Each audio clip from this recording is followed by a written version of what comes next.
Hi friend, welcome back. Today we're gonna watch paint dry. Just kidding. We're gonna watch me mix paint. I don't remember where I saw it. Otherwise, I would gladly give credit. But I saw someone share that they mix their gouache paints to create the shades that they want. And I thought to myself, why haven't we already done this yet? I literally just put together this whole palette that I had a whole upper row available for these new colors that I was going to go out into the streets and, miraculously find these amazing colors that demanded to be purchased. And then I see a video here on the YouTubes where someone was mixing their own colors. Namely, they were mixing their own skin tones. And that is something that is 100% a need for me because I like to, paint a lot of brown skin girls, as I am one of them. And, we come in all shades. And I like to have different shades of skin complexions. I mean, who knew, right? So, it's not always available in the method that I like and in the shades that I would prefer. And, I'm not like a professional in any of these things. Like, I'm just figuring things out just as you are. And the only difference between me and you is that I share my process, the good, the bad, and the ugly. And there's a little bit of all of that in this video.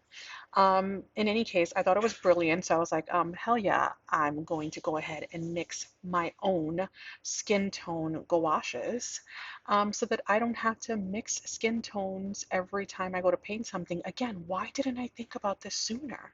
I had all of these tubes that were in my arsenal and I just had them there like, as refills. Never once in a day did it occur to me to mix. Okay, I'm done. As you can see, I was blown away. So yeah, I thought, well, I'm definitely going to do my skin tones, but then, why not just play around with everything else with the goal of basically filling up the whole upper row of my watercolor kit, which I guess I better take a picture of it so that I can insert it in the end of this crazy video. There is laundry being done in the background. We are in the spin cycle and we are drying, and we have a fourth grader at home with a cough. And I've got about 30 minutes before I have to go pick up a second grader that just went back to school today, and it is Friday. He's been home since Tuesday, so mama is busy. In any case, I started this video like already, like I think two of them were already done. And, apologies. It did not occur to me to film this until I was, knee deep in. And then I thought, well, maybe I shouldn't do it. But then I thought, you know what? I mean, excuse the heck out of me for not thinking of filming every single thing. I should. I mean, what kind of content creator am I? Um, Not a professional one. That's the kind. So in any case, look how nice these are turning out. And literally, I'm just mixing colors until I reach the shade that I like. Um, and for the ones that I had already done, I didn't remember which shades I mixed. So I'm very sorry. And the ones that you have watched me put together, then I kind of just left them there so that you can see, just like get an idea of like the colors that I put together. Did I write the names of the paints that I used to mix? No, I didn't do that either because that would make too much sense. So yeah, there's that. I also want to name these just for funsies. So yeah, I don't know what I'm gonna name them, but I just feel like I mix my own paint. I'm practically a professional like paint mixer here, so obviously I deserve all full credit by naming them myself. So all right. Anyway, we're all mixed. I'm keeping these palettes. These little palettes, I got them at Dollar Tree. I think they sell them in packs of like six or whatnot.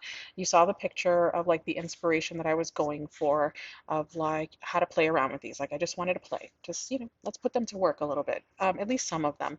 And I just looked on Pinterest, as you know that I do, for an image that I could, putz around with so that I wouldn't have to put any real thought into like, what should I draw?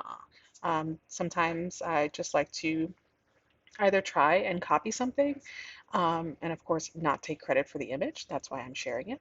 And other times I just take inspiration from something and kind of deviate a little bit. So I feel like this one is a little bit of both, in that obviously I made my girl darker, and of course, my artistic ability doesn't allow me to fully copy this. So it's just like heavily based. I can't say loosely based, because I tried to get like the same position, the same. You'll figure it out. But yeah, a comic artist I am not, but it is fun to play around and it is fun to do things that are outside of your assumed ability and comfort zone. Speaking of out of comfort zone and assumed ability and I don't know, knowledge, um, if you've been here a while, then you know I am not I didn't study art. I'm not a trained artist in any way. I learn things on YouTube just as I'm sharing this for you to maybe learn something here on YouTube. And I learn from practice and just good old desire to create.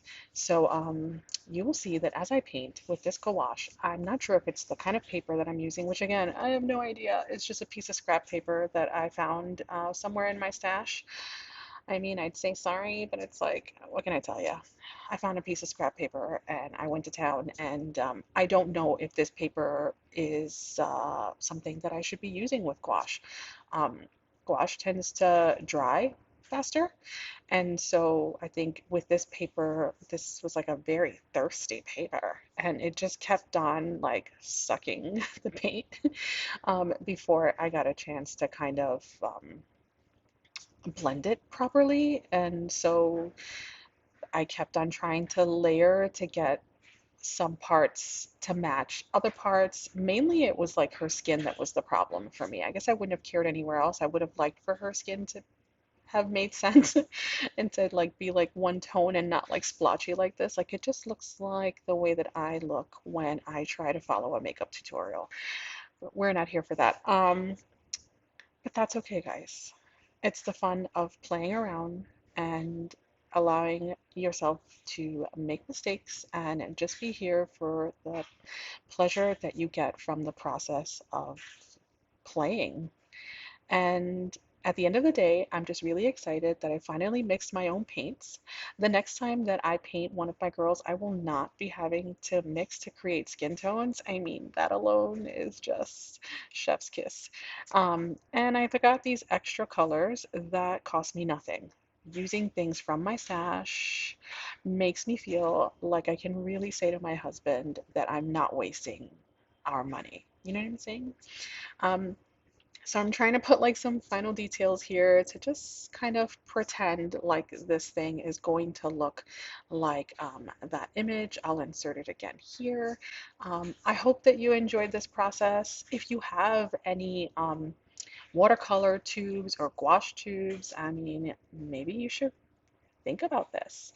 Mix some colors that you find yourself using all the time. Like there might be colors that you find yourself mixing very often, and you could just mix them permanently. I mean, they sell those little paint thingajigs that I can't think of about the name right now. When I get my life together, I'll put it in the caption. On Amazon, you can just buy them like 50 for like $6 or something and just mix to your heart's content. Um, I'm gonna leave you here, guys, with me just doing like some final details, like really struggling to make this look like a comic book image or whatever this is called. This is a comic image. Um, this is a one-shot voiceover. There are no gaps or edits in between. It's a kind of a take it or leave it voiceover. So I hope that I didn't drive you nuts. And if you're new here, I hope that you will consider subscribing. If you like this video, don't forget to like it. And I will see you next time. Thank you so much for watching. Bye.